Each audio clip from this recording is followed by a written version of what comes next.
Sa pong mapagpalang umaga ang paabot po sa lahat at sa ating pong panimula ay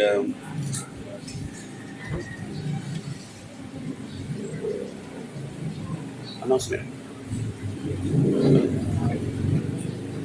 Right, so po kung tayo po ay handa na, kung tayo po ay handa na, ay ating po buksan ng ating mga Biblia sa mga awit, 110, Psalms 110, at samahan niyo po ako. Basahin po natin ang mga awit 110. Sinabi ng Panginoon sa aking Panginoon, umupo ka sa aking kanan hanggang sa aking gawing tuntungan ng iyong paa ang iyong mga kaaway. Iunat ng Panginoon ang setro ng iyong kalakasan mula sa Zion.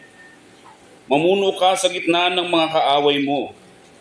Kusang loob na ihahandog ng iyong bayan sa araw ng iyong kapangyarihan, sa kagandahan ng kabanalan. Mula sa bukang liwayway ng umaga, ang iyong kabataan ay darating sa iyo, nahamog ang kagaya. Sumumpa ang Panginoon at hindi magbabago ang kanyang isipan. Ikaw ay pari magpakailanman, ayon sa pagkapari ni Melkisedek. Ang Panginoon ay nasa iyong kanang kamay. Dudurugin niya ang mga hari sa araw ng kanyang puot. Siya ay maglalapat ng hatol sa mga bansa. Kanyang pupunuin sila ng mga bangkay. Wawasakin niya ang mga pinuno sa kalaparan ng lupa. Verse 7, siya ay iinom sa batis sa tabi ng daan, kaya't ang kanyang ulo ay kanyang itataas. Ang ating pong binasa, ang mga awit 110 ay isang mesianikong awit na isinulat ni David na nagtatampok kay Hesukristo bilang hari at mataas na saserdote. Niyahayag nito ang pag-upo ni Jesus sa kanan ng Diyos, ang kanyang pamumuno sa mga kaaway, ang pagkusan ng kanyang bayan at ang kanyang walang hanggang pagka-saserdote ayon sa orden ni Melkisedek. Bilang tugon sa ating inawit, tayo po ay tumayo at tayo umawit.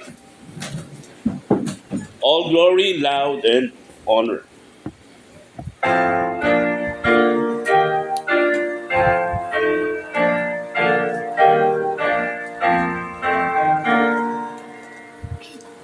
All glory, loud, and honor to the Redeemer King, to whom the lips of children they sweet hosannas ring.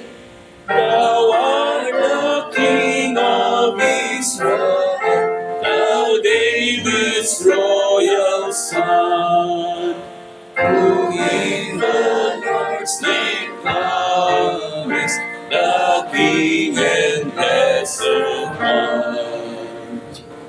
The people of the hills with us before thee went, our praise and prayer and anthems before thee we present.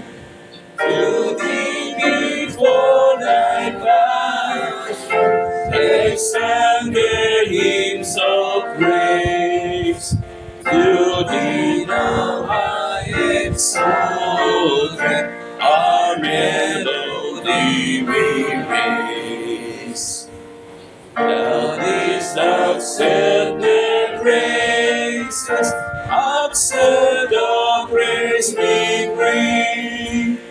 Who in all God delightest, the good and gracious King. All glory, Lord, and honor to thee, Redeemer King, to whom the lips of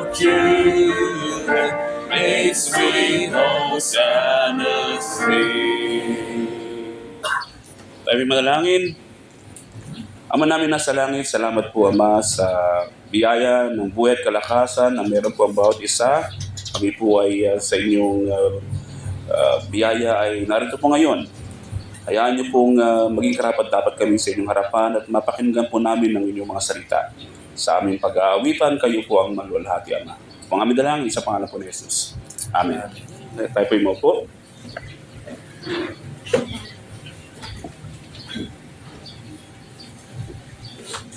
Muli po ay buksan po natin ang ating mga Bible sa John chapter 9, verses 1 to 27.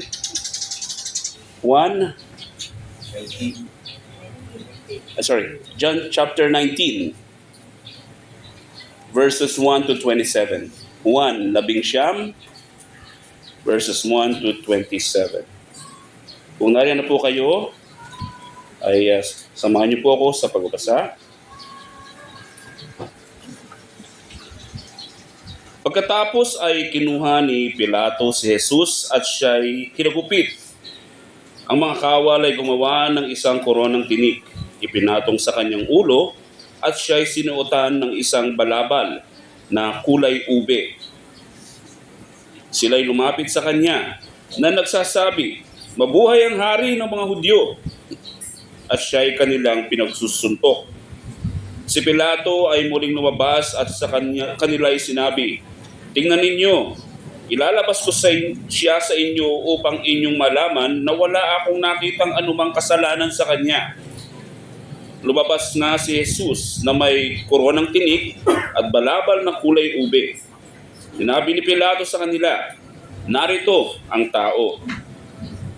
Nang siya'y makita ng mga punong pari at ng mga punong kawal, sila'y nagsigawan, "Ipako siya sa krus! Ipako siya sa krus!" Sinabi sa kanila ni Pilato, "Kunin ninyo siya at ipako ninyo siya sa krus, sapagkat ako'y walang nakitang kasalanan sa kanya." Sumagot sa kanya ang mga Hudyo, "Kami mayroong isang kautusan, at ayon sa kautusang iyon ay dapat siyang mamatay, sapagkat inaangkin niya na siya ay anak ng Diyos." Nang marinig ni Pilato ang salitang ito ay lalo siyang natakot. Siya'y muling pumasok sa palasyo ng gobernador at sinabi kay Jesus, "Taga saan ka?" Ngunit hindi siya sinagot ni Jesus. Kaya't sinabi sa kanya ni Pilato, "Ayaw mong makipag-usap sa akin? Hindi mo ba alam na ako'y may kapangyarihang ikaw ay pakawalan at may kapangyarihang ikaw ay ipako sa krus?" Sumagot si Jesus sa kanya, "Hindi ka magkakaroon ng anumang kapangyarihan laban sa akin, malibang ito'y ibinigay sa iyo mula sa itaas. Kaya't ang nagdala sa akin sa iyo ay may mas malaking kasalanan." Mula nooy sinikap ni Pilato na siya'y pakawalan. Ngunit ang mga Hudyo ay nagsisigawang, "Kung pakakawalan mo ang taong ito ay hindi ka kaibigan ni Caesar." Ang bawat nag-aangkin na siya'y hari ay nagsasalita ng laban kay Caesar. Nang marinig ni Pilato ang mga salitang ito ay inilabas niya si Jesus at siya'y naupo sa hukuman sa dakong tinatawag na plataporma. Sa Hebreo ay Gabata. Noon ay paghahanda ng Pasko at noon may ika-6 na oras. Sinabi niya sa mga Hudyo, "Narito ang inyong hari." Sila'y nagsigawan, "Ilayo siya! Ilayo siya! Ipako siya sa krus!" Sinabi sa kanila ni Pilato, "Ipapako ko ba sa krus ang inyong hari?" Sumagot ang mga punong pari, "Wala kaming hari liban kay Caesar." Verse 16, at ibinigay ni Pilato si Jesus sa kanila upang maipako sa krus. Kinuha nila si Jesus at siya'y lumabas na pasan niya ang krus patungo sa tinatawag na Pook ng Bungo, na sa wikang Hebreo ay tinatawag na Golgota. Doon ay kanilang ipinako siya at kasama ang dalawa pa, isa sa bawat tagiliran, at sa gitna nila ay si Jesus. Sumulat din si Pilato ng isang pamagat at inilagay sa taas ng krus, at ang nakasulat ay Jesus na taga Nazaret, ang hari ng mga Hudyo. Marami sa mga Hudyo ang nakabasa ng pamagat na ito sapagkat ang dakong pinagpakuan kay Jesus ay malapit sa lungsod at ito'y isinulat sa Hebreo, sa Latin at sa Griego. Kaya't sinabi kay Pilato ng mga punong pari ng mga Hudyo, "Huwag mong isulat ang hari ng mga Hudyo, kundi sinasabi ng taong ito, ako ang hari ng mga Hudyo." Sumagot si Pilato, "Ang naisulat ko ay naisulat ko na." Nang maipako ng mga kawal si Jesus, kanilang kinuha ang kanyang mga kasuotan at hinati sa 4 na bahagi. Sa bawat kawal ay isang bahagi. Gayon din ang tunika at ang tunika ay walang tahi na hinabing buo mula sa itaas. Kaya't sinabi nila sa isa't isa, "Huwag natin itong punitin, kundi tayo'y magpalabunutan kung kanino mapupunta. Ito ay upang matupad ang kasulatan na nagsasabi, pinaghatian nila ang aking mga kasuotan at ang aking balabal ay kanilang pinagpalabunutan." Ang mga bagay na ito ay ginawa ng mga kawal. Samantalang nakatayo sa tabi ng krus ni Jesus ang kanyang ina at ang kapatid ng kanyang ina, si Maria na asawa ni Cleopas at si Maria Magdalena. Nang makita ni Jesus ang kanyang ina at ang alagad na kanyang minamahal na nakatayong katabi niya, ay sinabi niya sa kanyang ina, "Babae, narito ang iyong anak." Verse 27, pagkatapos ay sinabi niya sa alagad, "Narito ang iyong ina." At mula noon ay dinala siya ng alagad sa kanyang sariling tahanan. Purihin ng Diyos pagbasa ng kanyang salita.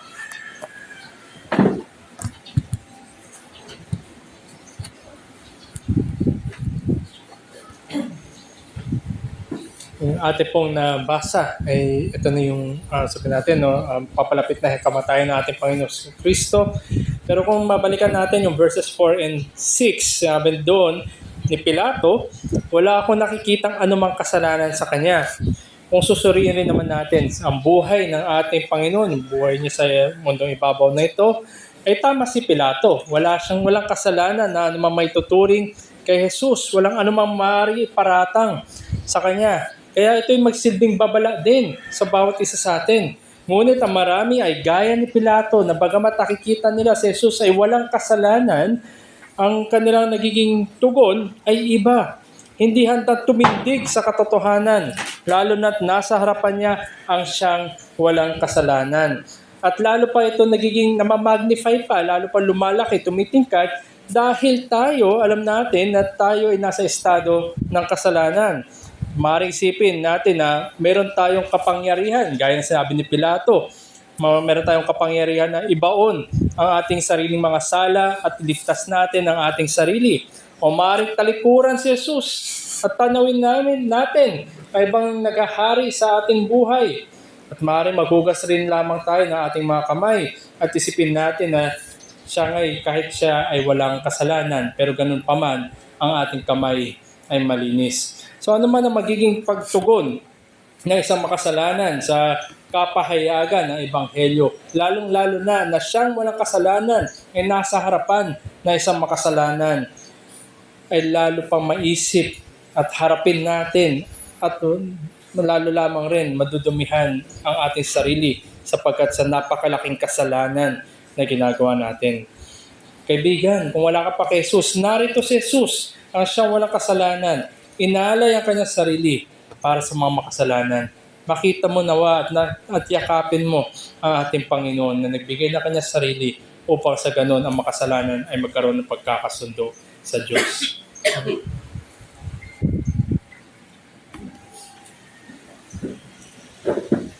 Muli po tayo tumayo at umawit. O Sacred Head, now wounded.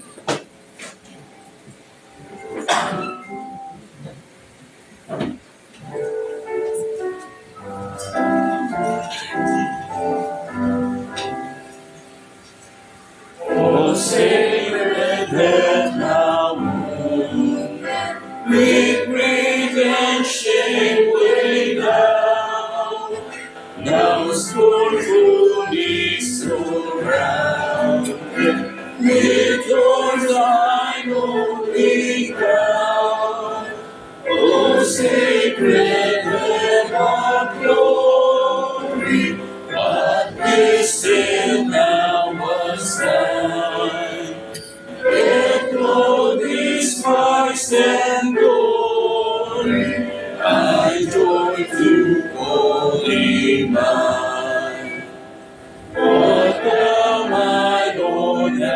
suffered, was all for sinners' sake. My mind was transgression, but thine heavenly pain.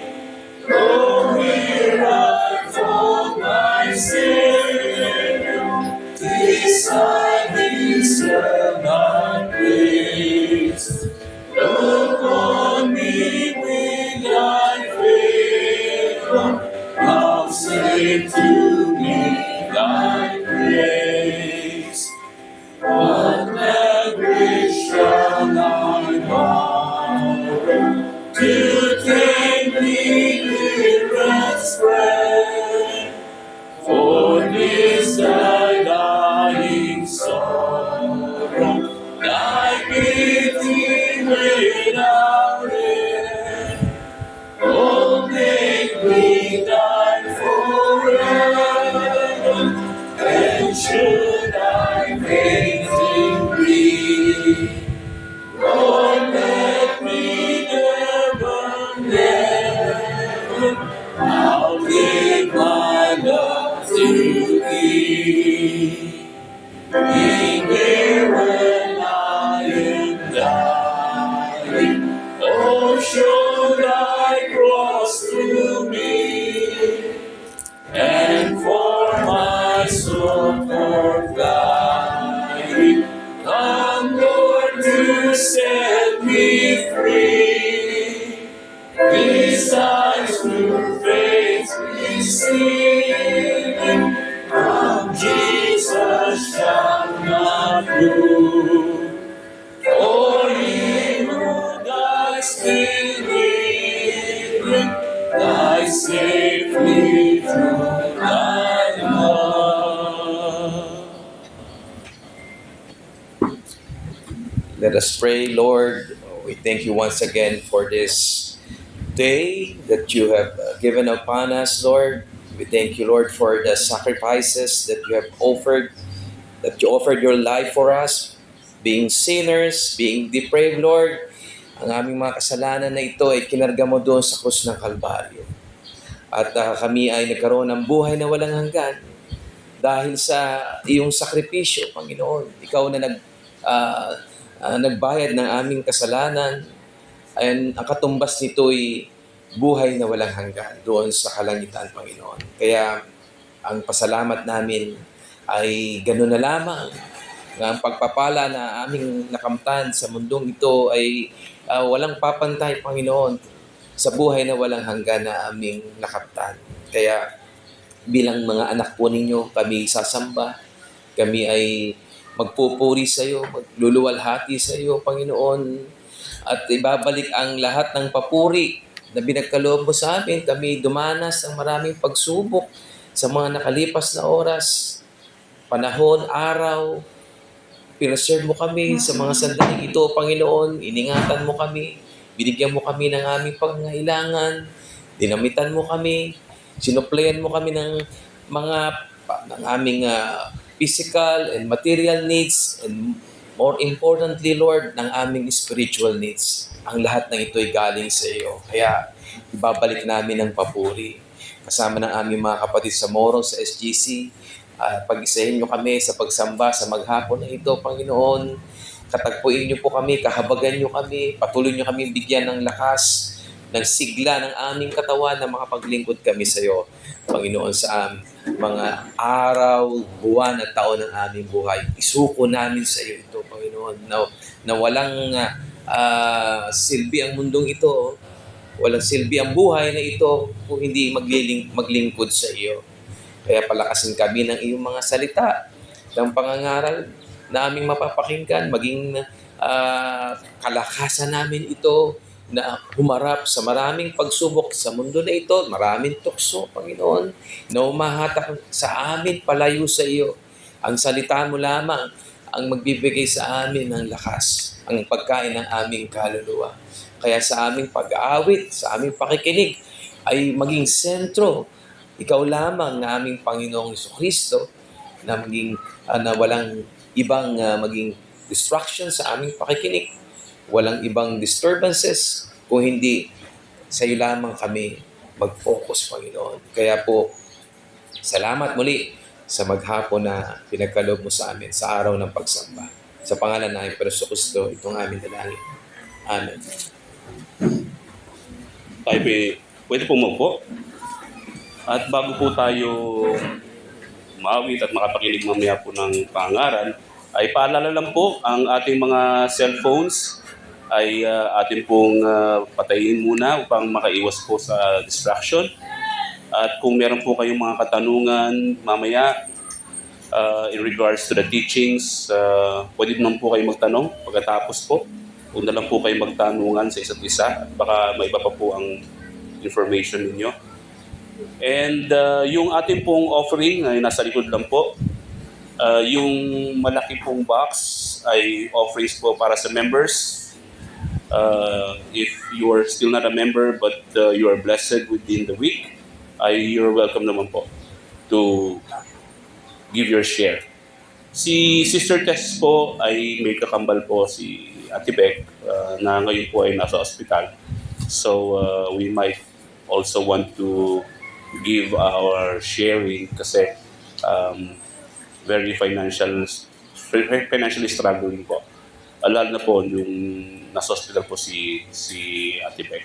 Yung maliit pong box sa likuran, if you're going to share your blessing, yung maliit po na box, yun po yung para po kay Ate Beck. Yung malaking box po, yun po yung sa tithes. Okay po, for our preparatory hymn, pwede po tayo muli tumayo. Let's sing po, Be Thou My Vision.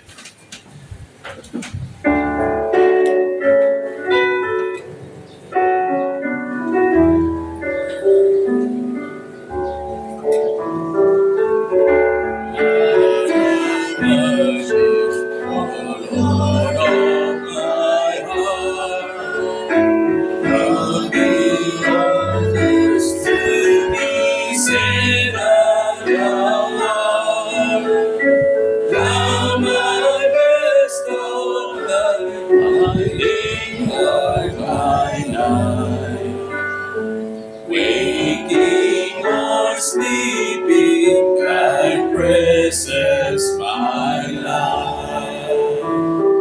Be thou my wisdom, and thou my true word. I ever need thee, and thou with me, Lord. Thou my great Father, I cry through Son. Thou with me dwelling, and I with thee one. Be thou my Father, shield, sword for the fight. Be thou my dignity, thou my delight. Thou my soul shelter, thou my light, thou word. Praise thou me and Lord, O power of my past. Riches thy Lord, and set thee praise. Thou my inheritance is now and always. Thou and thou only, first in my heart. I King of heaven, my treasure thou art. I King of heaven, my victory won. May I resist the so right and sun.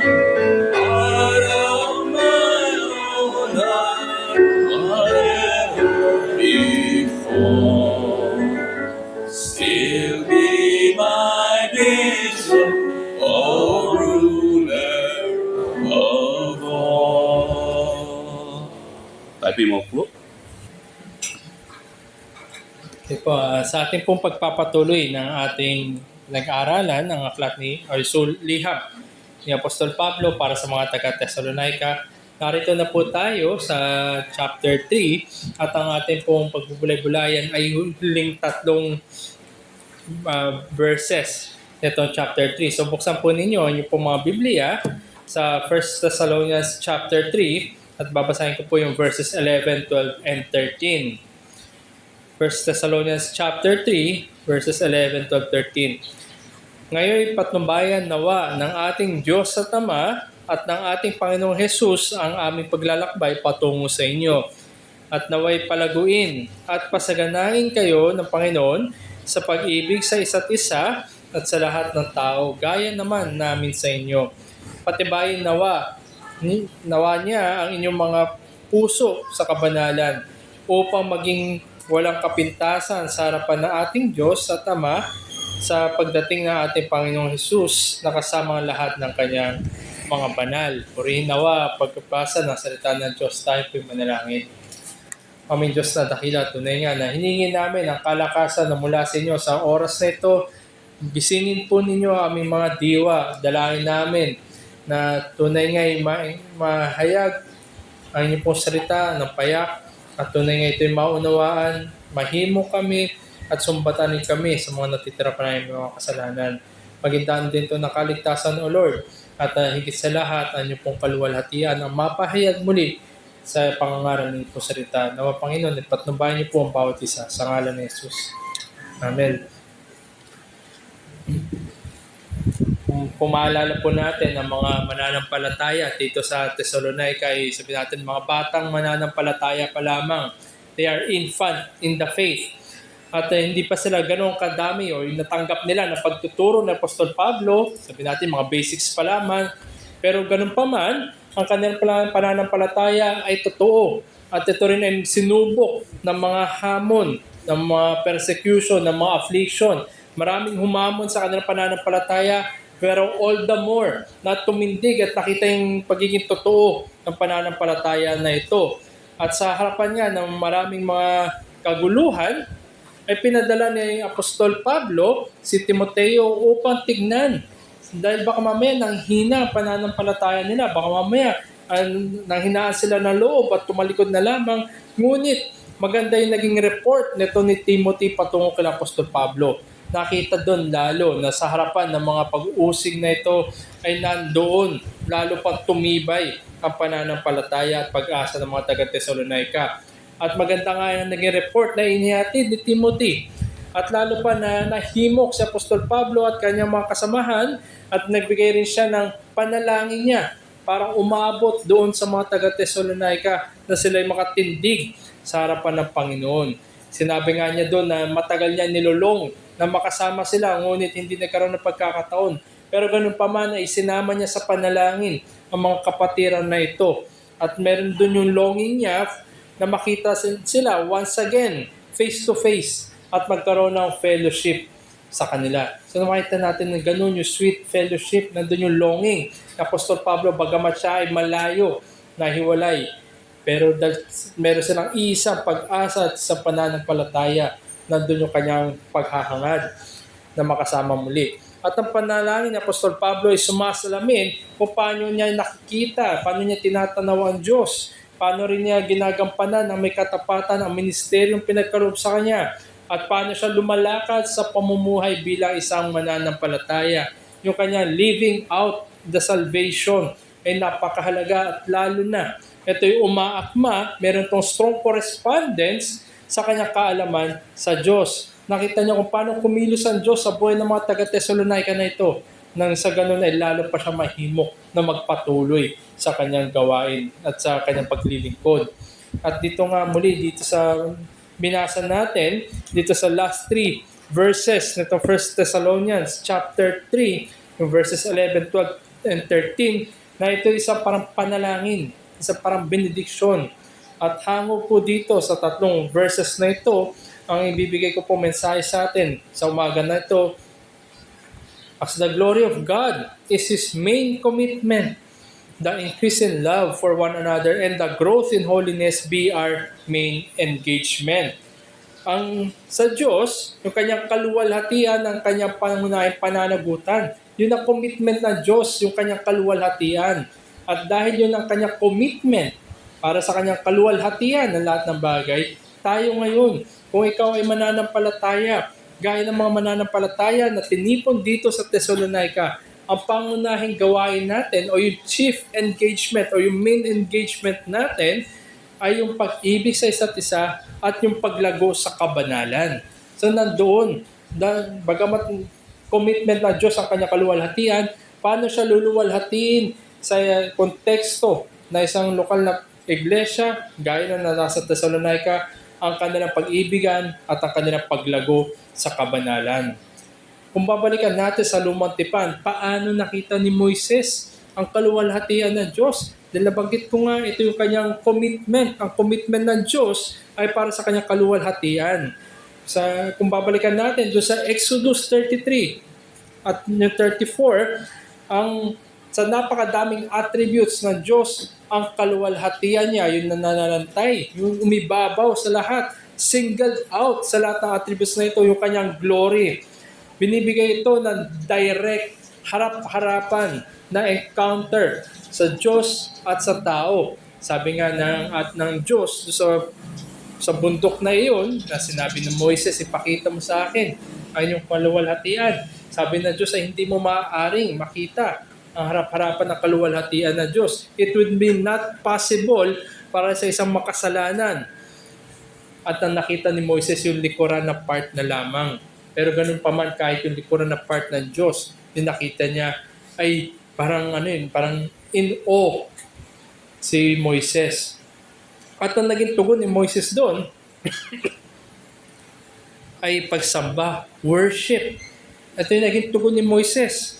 Worship is the response generated by understanding the glory of God.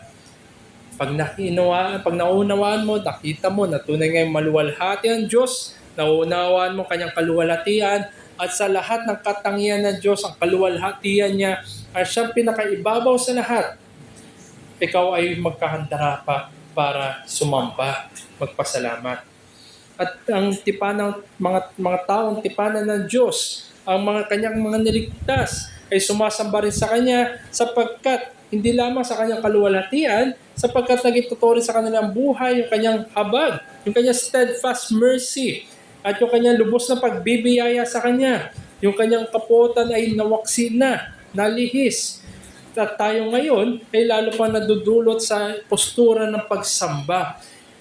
With tangibly, evidence are belonging to Him sa pamamagitan not only of worship but more so of loving one another. Ito nga sabi ng ating Panginoon, John 13:34-35, "A new commandment I give to you, that you love one another, just as I have loved you." So ito yung sinabi niya sa pagtitipon ng mga mananampalataya. Na yes, totoo yung mga katangian ng Diyos. Pero ang makita sa inyo, higit sa lahat ay kayo'y nagmamahalan. Gaya ng pagmamahal na ginawad ng ating Panginoon sa atin. Kaya ito yung makita natin. Konektado sa commitment ng Diyos sa kanyang kaluwalhatian, yung ating mga chief engagement pag tayo ay nagtitipon. At yun nga yung pag-ibigan at ang paglago sa kabanalan. So tingnan natin una, increasing and abounding translates to loving one another. Yung ating paglago at yung pagiging masagana spiritually, yan ay naisasalin dapat sa pagmamahalan sa konteksto ng isang pagtitipon. At kung titingnan natin itong verses 11, 12, and 13, ito po ay buksan ko po sa English para makita natin kung paano, bakit ito isang parang panalangin. So, basahin ko po sa English. "Now, may our God and Father Himself and our Lord Jesus direct our way to you, and may the Lord make you increase and abound in love for one another and for all, as we do for you, so that He may establish your hearts blameless in holiness before our God and Father at the coming of our Lord Jesus Christ with all His saints." Siguro para sa atin, sa mga nakadalo na sa mga ibang Reformed Church o ibang mga lokal na iglesia. Sa dulo ng worship service, nandoon yung benediction na binibigay ng pastor. Pag narinig natin, "Now may our God." So parang ito yung hudyat ng benediction. At totoo, dahil ito yung panalangin. Ito ay recorded prayer ni Apostol Pablo para sa kanyang mga kapatiran doon sa Thessalonica. Ito ay benediction. Ang benediction, ito ay magandang salita na iniiwan niya doon sa kanyang mga kapatiran para sa pagpapala ng Diyos. At ang panalangin na ito ay hindi lamang sa Diyos Ama, kundi para rin sa Diyos Anak. Ngayon patnubayan nawa ng ating Diyos at Ama at ng ating Panginoong Jesus. So nandoon the Father, God the Father and God the Son. Alam ni Apostol Pablo na si Jesus ay siyang nagliligtas at siya nga ay Diyos na kapantay ng Ama. And in essence, isa silang Diyos. Bagamat magkaibang persona, nandoon ang pagpapantay ni Apostol Pablo. At ang patnubay na ito at ang panalangin na ito sa Diyos Ama at sa Diyos Anak ay para ang aming paglalakbay patungo sa inyo. Nandun yung kanyang longing na makasama nga niya ang mga kapatiran sa Thessalonica. Ito ay petisyon na makita niya muli ang mga kapatiran. Dahil nga gusto niya muli magbalik. Sabi nga sa verse 10, "Gabit araw ay masikap namin dinadalangin na makita namin kayo ng mukhaan at aming maibalik ang anumang kulang sa inyo sa inyong pananampalataya." Nandun yung pagsisikap nila, naisin nila na makita mukhaan ang mga kapatiran doon sa Thessalonica. Ito yung kanyang panalangin at lalo pa ito in-amplify, pinalaki, pinabigat sa kanyang request na sila'y patnubayan ang kanilang paglalakbay tungo sa mga kapatiran na ito. Hindi po ba pag tayo babiyahe, nananalangin tayo, pinapanalangin natin, traveling mercies, safekeeping mercies ng Diyos, na ingatan tayo sa ating paglalakbay. Although sa ating kaisipan, alam natin na maglalakbay tayo, alam natin yung daan, saan tayo dadaan. Pero nandun pa rin ang panalangin na tayo ay patnubayan ng Diyos. Gito rin sila Apostol Pablo.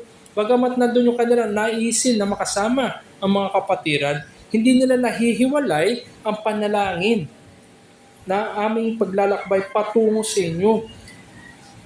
Ang magandang balita na nagmumula kay Timoteo regarding do sa pananampalataya ng mga taga-Thessalonica ay lalo pang nagbigay ng kagustuhan kay Apostol Pablo. At siya nga rin na kanyang kagustuhan, bagamat alam niya paano pumunta doon, siya'y nanalangin upang magbigay ng patnubay ng paglalakbay tungo sa kanila.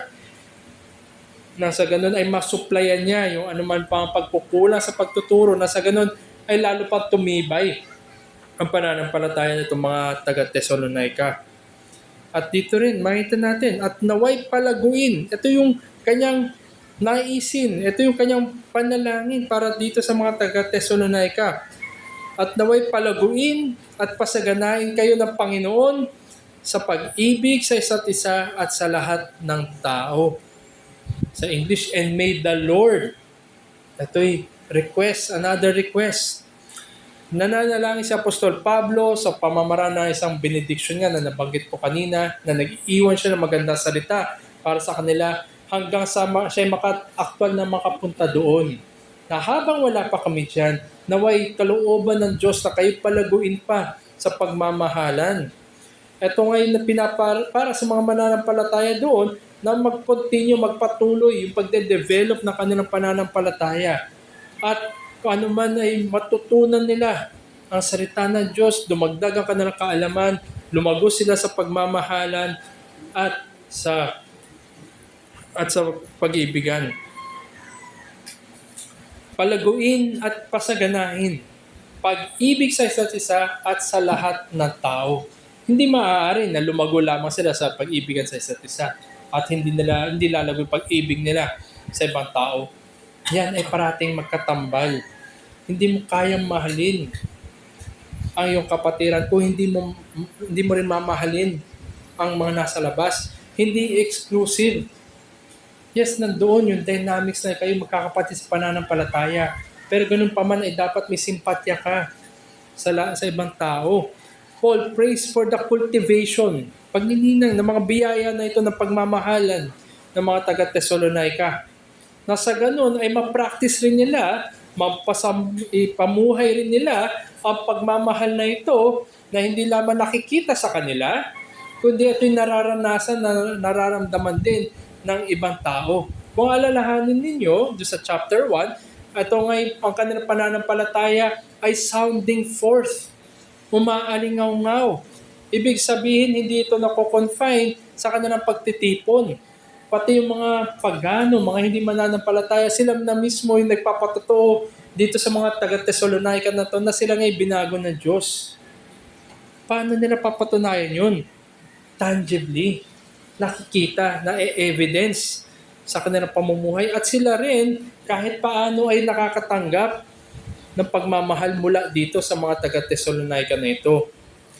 Kung kaya't mga kapatid, kung tayo sinasabi natin na tayo mga tinubos ng mga makasalanan, na tayo rin, gaya ng panalangin ni Apostol Pablo, sa biyaya ng Diyos ay iningatan niya tayo, dinala tayo sa mga lugar na kung saan niya tayong inilagay para tayo lumago at tayo ma-practice natin yung pag-ibigan, naroon ang kamay ng Diyos sa kanyang paggawa. Redeemed sinners are directed to the community of faithful believers by the work of God in love, such that He will give them grace to increase and abound their love for one another. Kung saan ka man inilagay ng Diyos sa iyong paglakad, sa iyong pananampalataya, sa iyong buhay Kristiyano, kung sa part ng buhay mo na ito ay sa gawa ng Diyos, ikaw ay kanyang dinala sa isang lugar kung saan ay makukultivate pa ang iyong pagmamahal, mag-i-increase, mag-abound pa ang mga biyaya na ito at ang pag-ibigan. Tanawin mo yan na yan ay kaloob ng Diyos sa iyo. Tanawin mo yan bilang pagmamahal ng Diyos sa iyo na sa ganun ang kanyang pag-ibig ay kukomfort sa iyo at ang pag-ibig na yan ay maitatransfer, makikita at mararamdaman din ng mga kapatiran kung saan ka inilagay. The love of God binds the church together. Hindi lamang confined sa isang lokal na iglesia. Sinasabi natin bilang mga mananampalataya, bagamat magkakaiba yung membership o kung saan man lokal na iglesia kanilagay, bagamat magkakaiba yan, we have one faith, one Lord, one baptism. Dahil meron tayong commonality. Ang pagmamahal ng Diyos ang siya nagtatali sa atin, nagtatahi sa atin sa lahat ng mananampalataya. It is the sovereign work of God that glorifies Him alone. Accomplishes this through the engagement and commitment ng kanyang mga tinawag. Kung ikaw ay tinawag na Diyos mula sa mundong walang pagmamahal, binago kanya, kinahabagan kanya at dinala ka sa isang komunidad na may pagmamahal dahil sa kapwa minahal ng Diyos. Makita mo, tanawin mo yan ay pagmamahal ng Diyos sa iyo at salaminin mo yan, ang pagmamahalan na yan, pag-ibigan na yan, na lalo pang lumago at dumami. Sabi nga sa 1 Peter chapter 4 verse 11, sino man nagsasalita ay gawin yun ng tulad sa nagsasalita ng mga aral ng Diyos. Sino man naglilingkod ay tulad sa naglilingkod mula sa kalakasang binibigay ng Diyos upang ang Diyos ay maluwalhati sa lahat ng mga bagay sa pamamagitan ni Jesucristo. Sa Kanya kaluwalhatian at ang kapangyarihan magpakailanman. Amen. Ang ating pag-ibigan, ito ay bungad lamang ng pag-ibig ng Diyos at lahat ng pinagkakalob sa atin, ang ating paglilingkod, ang ating kung ano man yung mga gift na binigay sa atin, ang end goal niyan ay hindi para lamang sa ating sarili, kundi sa kaluwalhatian ng Diyos. At paano natin luluwalhatiin ng Diyos? Para sa kapatiran. Wala nagmamahal ng kanyang sarili lamang, kundi ang pagmamahal na yun ay nararanasan ng mga kapatiran. Sapagkat kung yung pagmamahal na yan, ang pag-ibig na yan ay mula sa Diyos lamang. Maaaring mahalin mo ang iyong sinisinta, maaaring mahalin mo ang iyong asawa, pero kung pagmamahal na yan ay mula sa itaas, mas higit pa at dadalhin pa yan sa magpawalang hanggan. At ito rin yung sinasalamin na isang lokal na iglesia, kapulungan ng mga mananampalataya. God has designed the covenant people of God to demonstrate the love of Christ through loving one another. At ito nga'y petisyon ng Apostol Pablo, naway palaguin at pasaganain kayo ng Panginoon sa pag-ibig. Sa pag-ibig. Ito yung kanyang petisyon. Madaling manlamig ang pag-ibig.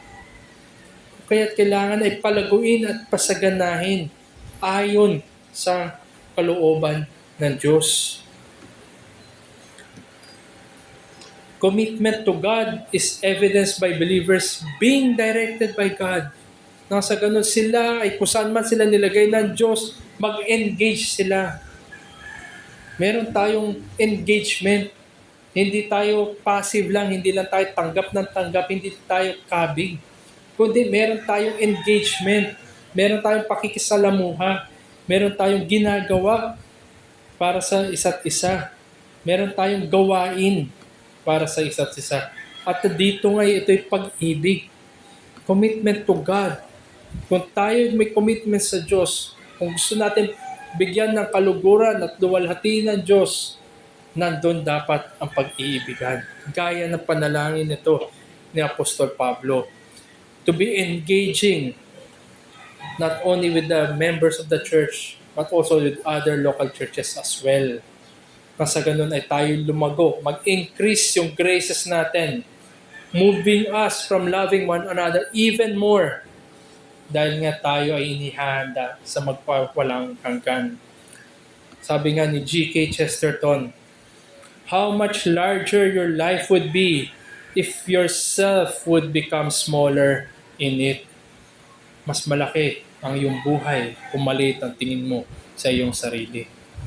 Ang magpupunan ng kalakihan na yan ay ang pagmamahal mo dapat sa kapatiran na nakaangkla sa commitment mo na luwalhatiin ang Diyos. Kaya't mahamon tayo mga kapatid.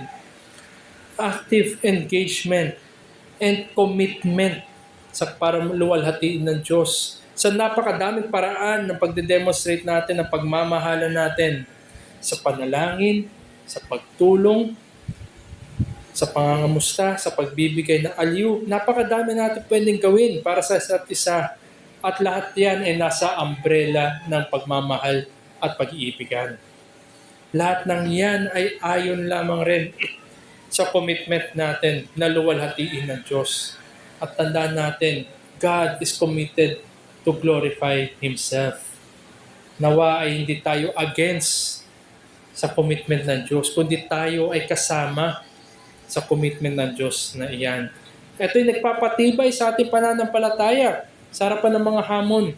At ito rin ay nagpapalago sa atin. Pinapatibay tayo at pinapalago ang ating pag-ibigan at inihahanda rin tayo para sa magpawalang hanggan.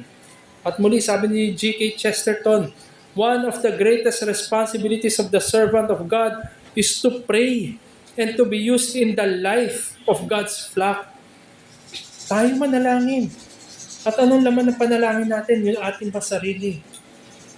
Naway dapat ang laman ng panalangin natin ay higit pa mas marami para sa kapatiran. Yes, nandun yung mga panalangin natin para sa ating sarili, sa ating pamilya, dapat lamang. Ngunit higit pa para sa ikabubuti ng ating mga kapatiran. Inihahatid natin yung mga petisyon natin sapagkat meron tayong pag-asa sa Diyos na ito'y kanyang tutuparin. Bagamat hindi rin natin alam, marahil may nananalangin din para sa atin. At ang kanilang engagement at commitment sa Diyos na ipanalangin tayo, yun ay demonstrasyon ng pagmamahal nila sa atin. Hindi man natin alam kung sino at paano at gaano kadalas, pero ganun pa man ang ating tungkulin ay ipanalangin din sila. That is a showing of love, brethren. The prayer of believers for themselves and to others must always be for them to be directed by God. Na sila rin ay gabayan ng Diyos, alalayan niya sila, akbayan niya sila tungo sa pag-submit sa kanyang kalooban. To submit to the will of God and for the glory of God. Saan man tayo dadalhin ng Diyos, may mga providensya na nangyayari sa ating buhay na wala naman tayong kontrol. Pero yan pa rin ay kalooban ng Diyos. Ang panalangin natin para sa ating sarili o kung nangyari yun sa iba, ang panalangin natin para sa kanila ay ihanda sila ng Diyos. Kakain sila na sa ganun ay silang ay tunay na handang magpasakop sa kanyang kalooban. Ano man ito, sapagkat merong kapanatagan na ito ay para sa kanilang kabutihan. We must always pray for God to direct our ways and to submit to His will for His glory alone. Isipin natin mga kapatid, kung hindi tayo magpapasakop sa layunin ng Diyos, tayo marahil ay kalaban ng Diyos. Ang sino man na niligtas ng Diyos ay handang-handa, most ready and willing na magpasakop sa kanyang kalooban. At ito rin ay para sa ating kabanalan. Sanctification. Maaari siguro hindi natin magustuhan kung saan tayo dinirect ng Diyos. Pero yan ay pamamaraan niya para i-deal sa atin yung mga natitira nating mga kasalanan. So nandun makita natin ang paglago natin, ang paglago at pagsagana, ito ay dapat nasasalin sa pagmamahala ng bawat isa. It only translates yung abounding and increasing in love. Yun dapat ang translation, masalin sa pagmamahala sa bawat isa sa anumang mga kaparaanan na sa ganun ay makita ang commitment natin sa kaluwalhatian ng Diyos. But also, ang ikalawang side o flip side nito ay makita natin na ang pagmamahala natin, yung pag-ibigan natin ay inihahanda tayo sa kabanalan upang masilay ang kaluwalhatian ng Diyos, to behold the glory of God in eternity. Tandaan natin, chief commitment ng Diyos ay yung kanyang kaluwalhatian. At paano natin makikita ang kaluwalhatian ng Diyos? Inihahanda tayo dito pa lamang sa pamamagitan ng paglago at pagsagana sa pagmamahalan. So tayo ngayon ay patawid sa magpawalang hanggan upang masilayan natin ang kaluwalhatian na ito. Kung ano yung bagay na nakita ni Moises sa likod lamang, lilikuran ng Diyos lamang, ito ay masisilayan natin sa magpawalang hanggan ng harap-harapan. Sapagkat nandun na tayo sa walang hanggan. Ang mga taga-Thessalonica, sila ay niligtas na Diyos, sila ay tinipon na Diyos, sila ay inalalayan, inalagaan, at pinanatili ng Diyos. Nasa ganun sila rin ay mag-endure sa napakadaming hamon sa kanilang buhay at pananampalataya. Pinagtibay ang kanilang pananampalataya, ang kanilang pag-asa, at lalo pa pinalago yung kanilang pagmamahalan para sa isa't isa. At sila rin, the same brothers and sisters in Christ doon sa Thessalonica, sila rin ang magbe-behold sa kaluwalhatian ng Diyos sa magpawalang hanggan. At hindi lamang yun.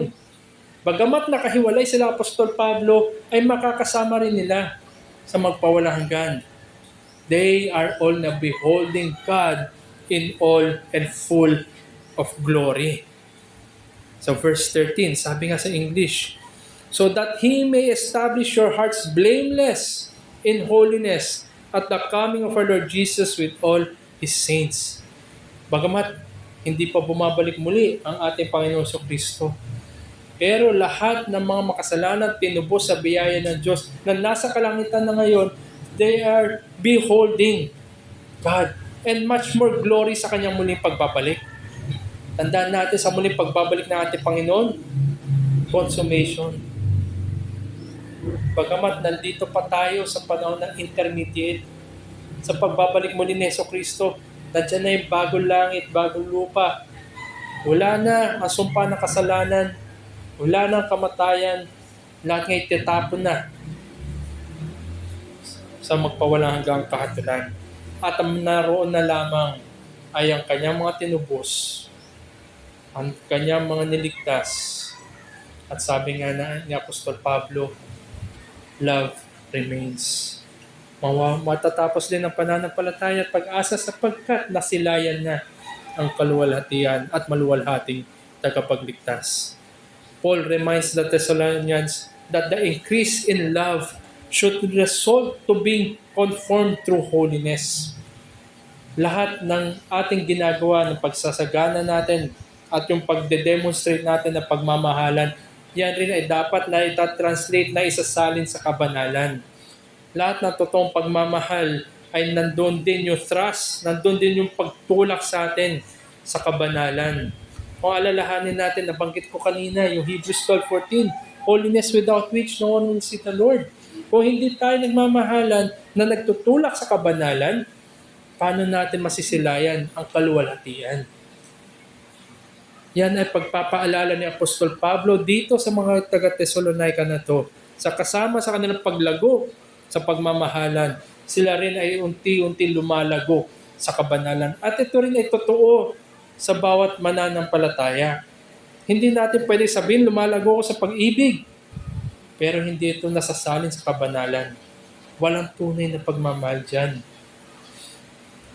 Redeemed sinners are to grow in the close connection between love and holiness in Christian practice. The more na mahal natin ang Panginoon, the more na napag-aralan natin ang Kanyang salita, the more na nananalangin tayo sa ating Panginoon, the more na nailalapit tayo sa Diyos, the more dapat din natin pag-ibig sa Kanya, sa kapatiran, at ang paglago natin sa kabanalan. Wala pong mananampalataya ang nalalayo sa kabanalan ng Diyos, kundi lalo pa niya nagnanais na makalapit sapagkat alam niya na masisilayan niya yan sa magpawalang hanggan. There can be no true love without holiness, and there can be no true holiness without love for God and for one another. Hindi natin masasabi na lumalago sa kabanalan si kapatid na ganito kung wala naman siyang pagmamahal sa kapatiran. Tandaan natin ang ating Diyos ay banal. Psalm 99 verse 9. Our God is love. 1 John 4:8. And God's covenant people are called to be holy. Ito nga'y inutos sa kanila, kayo maging banal sapagkat ako ay banal. Na ito inulit sa 1 Peter chapter 1 verses 15 and 16. And loving as they are renewed in the image of God in Christ. At sino man na kay Kristo ay bagong nilikha. At dito sa bagong nilikha na ito, nandun na yung pagmamahal sa kabanalan, pagmamahal sa pag-ibig, sapagkat sila ay tinawag upang maging banal. The work of salvation that God began in them will be brought to completion, making them abounding in love, abounding in holiness, beholding God in all eternity. Kaya tanungin natin, kapatid, tanungin natin ang ating sarili. Nais ba natin masilayan harap-harapan ng kaluwalhatian ng Diyos o kontento na lamang tayo sa Kanyang likuran? Nawa ay matagpuan tayo, magkakasama as we behold God face to face in all eternity. Love is the primer and gateway through which holiness increases and abounds, conforming us to eternity. Doon papasok. Kung iisipin natin kung merong pintuan, gaya dito sa ating pagtitipon, may pintuan dyan sa harapan. Yan ang pintuan na kung saan pumapasok pagmamahalan, ang pag-ibigan. Nasa ganun ang mga nasa loob na ay lalo pang nahihimok sa kabanalan. At sa oras na hindi tayo dumaan sa pintuan na yan, huwag nating i-expect na meron kabanalan na makukultivate sa atin. Both love and holiness must characterize our life as a believer and as a community of redeemed sinners. Nandun dapat nakikita sa atin. Kaya nga ito yung panalangin ng Apostol Pablo. Ito yung kanyang, sabihin natin, ang dami niya pwede sabihin sa kanyang panalangin. Ngunit dito, sa benediction na ito, ang kanya sinabi ay palaguin at pasaganahin kayo ng Panginoon sa pag-ibig sa isa't isa. At sinabi niya, patibayin nawa niya ang inyong mga puso sa kabanalan upang maging walang kapintasan sa harapan ng ating Diyos at Ama. Kaya ito yung kanyang panalangin. Sa lahat na nagsasabi na sila'y mananampalataya, naway makita sa atin ang pag-ibigan, ang kabanalan bilang karakter o mga sabihin natin larawan, katangian ng ating buhay individually individually at tinipon bilang kanyang mga tinubos.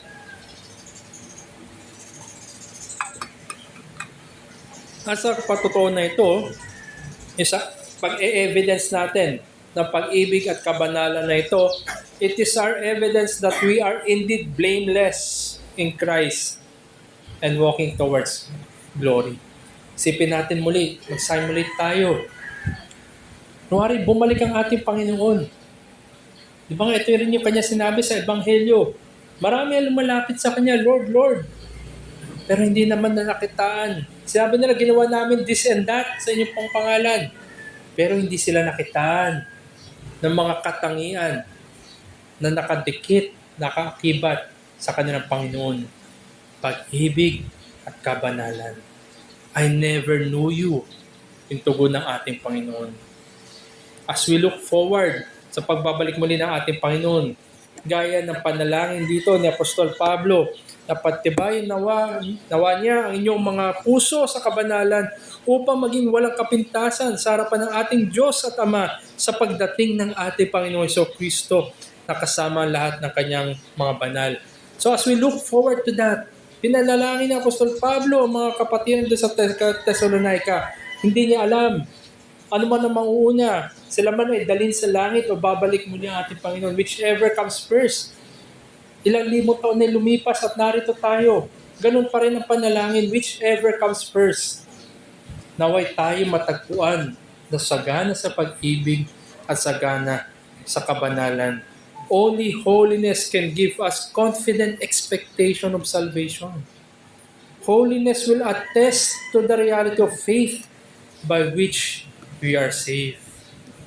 Kaya sabi ni Jonathan Edwards, how can you expect to dwell with God forever if you so neglect and forsake Him here? May expectation ba tayo sa magpawalang hanggan?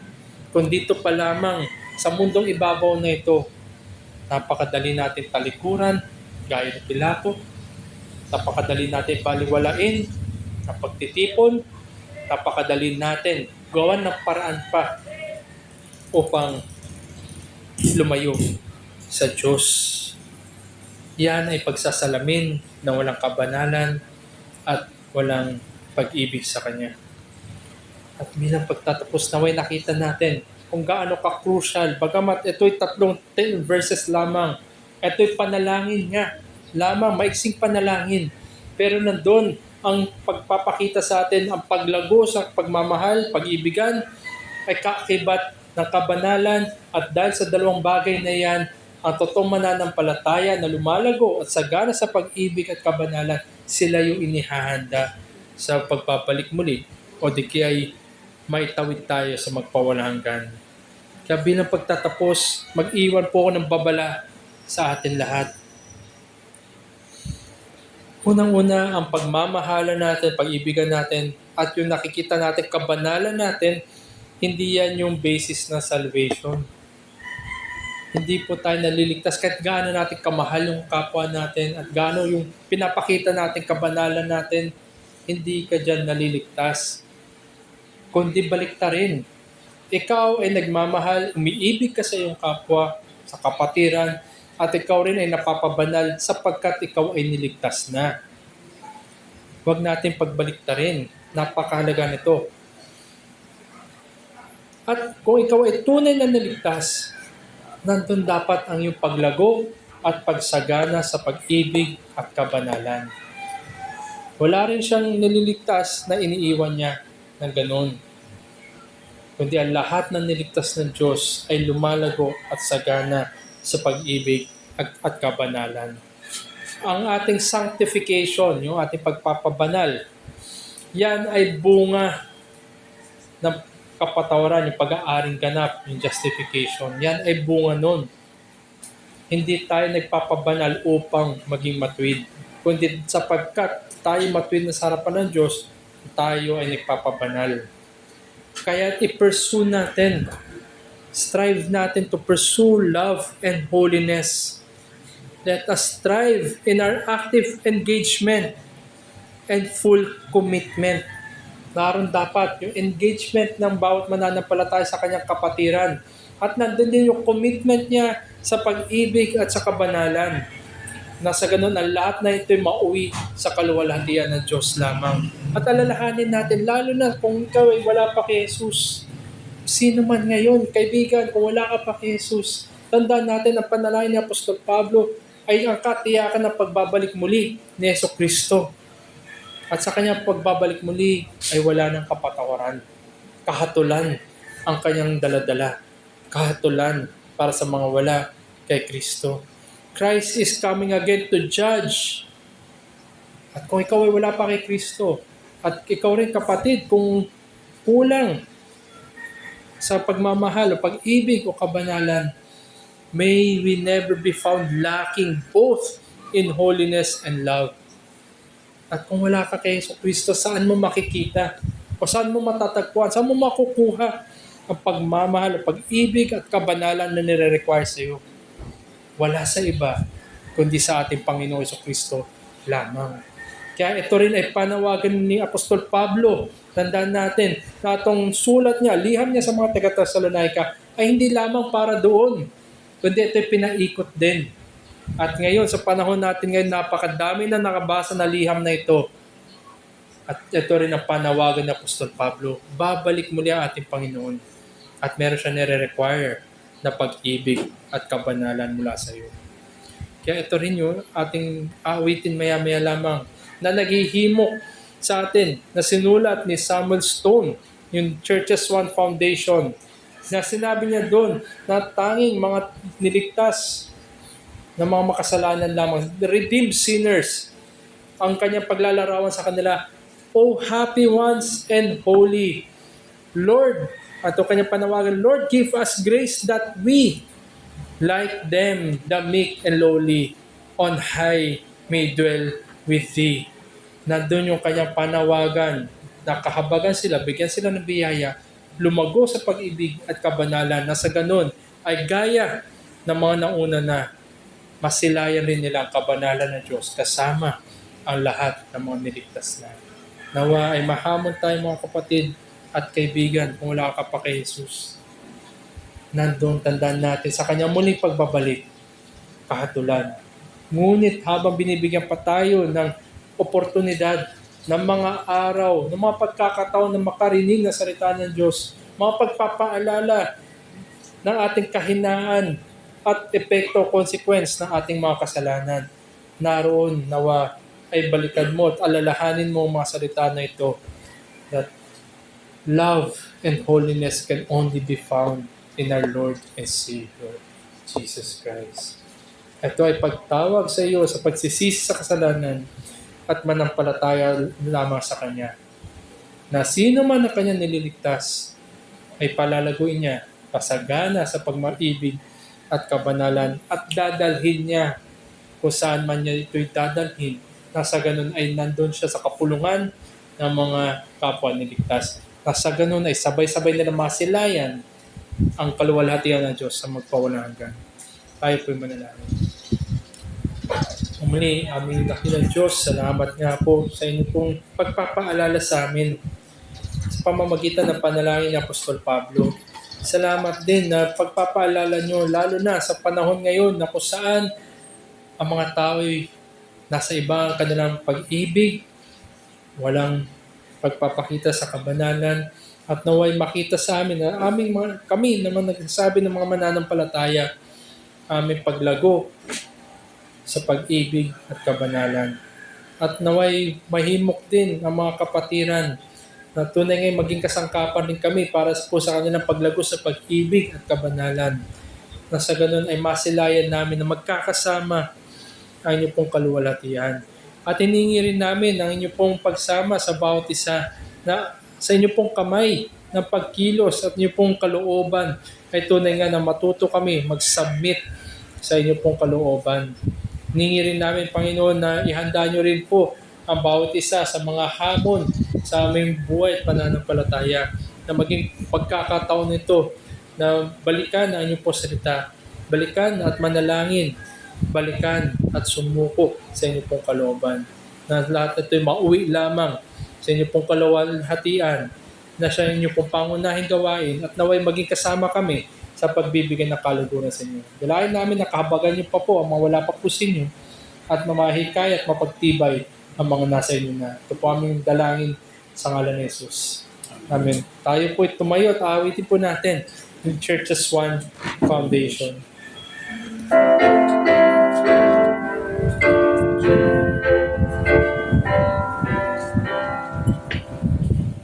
The church foundation is Jesus Christ our Lord. He is His new creation, more than the Word of heaven came and sought her to be His holy bride. With His own blood He brought her, and for her life He died. Elect from every nation, yet one or on the earth. Her charter of salvation, one Lord, one faith, one birth. One holy name she blesses, partakes one holy food, and to one hope she presses with every grace and good. Though with a scornful wonder men see her sorrow press, Christ is read asunder by heresies distressed. His saints their watch are keeping, their cry goes up, how long? And soon the night of weeping shall be the morn of song. The church shall never perish, her dear Lord to defend, to guide, sustain, and cherish, is with her to the end. Though there be those that hate her, and foes that in her way, against our foe or traitor, she ever shall prevail. In toil and tribulation, and tumult of her war, she waits the consummation of peace forevermore. Till with a vision glorious, her longing eyes unblessed, and the great church victorious shall be the church at rest. Let she honor that union with God the Three in One, and mystic sweet communion with those whose rest is won. When the days of peace and nights of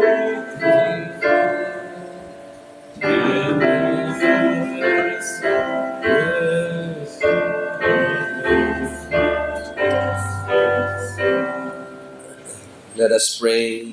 Lord, we thank you for the preaching, for the message this morning. Tunay nga po, Panginoon, na ang aming buhay ay ginagabayan ng iyong pagmamahal, buhay pananampalataya, buhay iglesia, na ito ay naipapahayag namin sa pamamagitan ng aming pag-ibig. Hindi lamang sa aming mga kapatid sa iglesia, kung hindi sa labas ng mga ng bakura nito, ng impluensya nito, na nasasakupan nito. At ang pag-ibig nito, Panginoon, ay kasama nito ang kabanalan sa aming buhay pananampalataya. Kaya nagpapasalamat kami sa magandang ehemplo na pinapakita ng mga kapatid doon sa Thessalonica, maging sa Akaya, at sa Macedonia. Pinapakita nila ang kanilang pagmamahal at concern sa kanilang kapwa. Kaya dito rin po ninyo kami dalhin, Panginoon, sa pag-ibig, sa aming pagmamahal sa aming iglesia, sa aming pamilya, sa aming mga mahal sa buhay, sa aming mga kaibigan, Panginoon. At ito ay nagpapakita ng aming pagkilala sa iyo at ikaw na una nagmahal sa amin, Panginoon, ay meron kami rin kakayanang magmahal sa aming kapwa. Kaya po,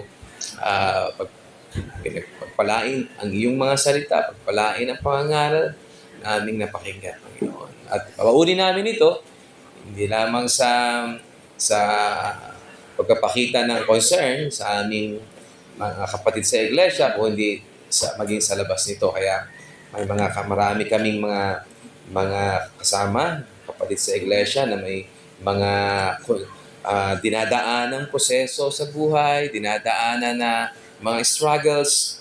This could be the moment, this could be the opportunity to show concern with them, Lord, and love with them, Lord. Kaya po, malaking bagay po ito na aming maipamuhay at maipakita sa aming kapwa. Ito po ang aming dalangin sa tanging pangalan ng Kristo. Amen.